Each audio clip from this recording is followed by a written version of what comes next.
జోగులాంబ గద్వాల జిల్లా కలెక్టర్ కార్యాలయంలో ప్రజాపాలన దినోత్సవం నిర్వహించిన కాంగ్రెస్ ఎమ్మెల్యే బండ్ల కృష్ణమోహన్ రెడ్డి. ఈ కార్యక్రమంలో తనతో పాటు బీఆర్ఎస్ పార్టీ నుంచి వచ్చిన నాయకులను స్టేజ్ పై కూర్చోబెట్టడంతో ఆగ్రహం వ్యక్తం చేశారు ఒరిజినల్ కాంగ్రెస్ నాయకులు. జంపింగ్ జపాంగ్ నాయకులంతా స్టేజ్ పైనే ఉన్నారని, తమకు లేని ప్రోటోకాల్ వాళ్ళకు ఎక్కడిది అంటూ బండ్ల కృష్ణమోహన్ రెడ్డిపై తిరుగుబాటు చేశారు కాంగ్రెస్ పార్టీ శ్రేణులు. కాగా తిరగబడ్డ నాయకులను అక్కడి నుంచి బయటకు పంపించేశారు పోలీసులు.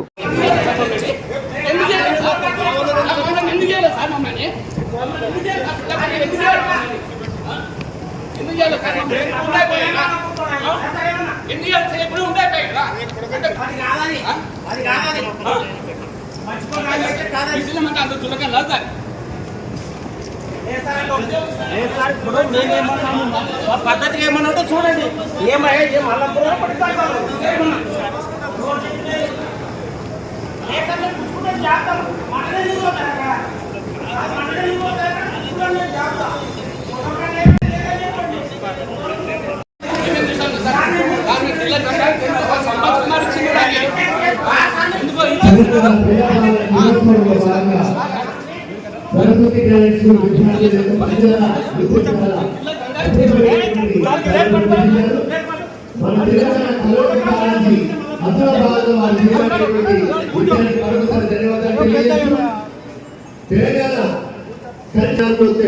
చక్కటి నృత్యాన్ని అతిథుల ముందు ప్రదర్శించడానికి సిద్ధంగా ఉన్నారు.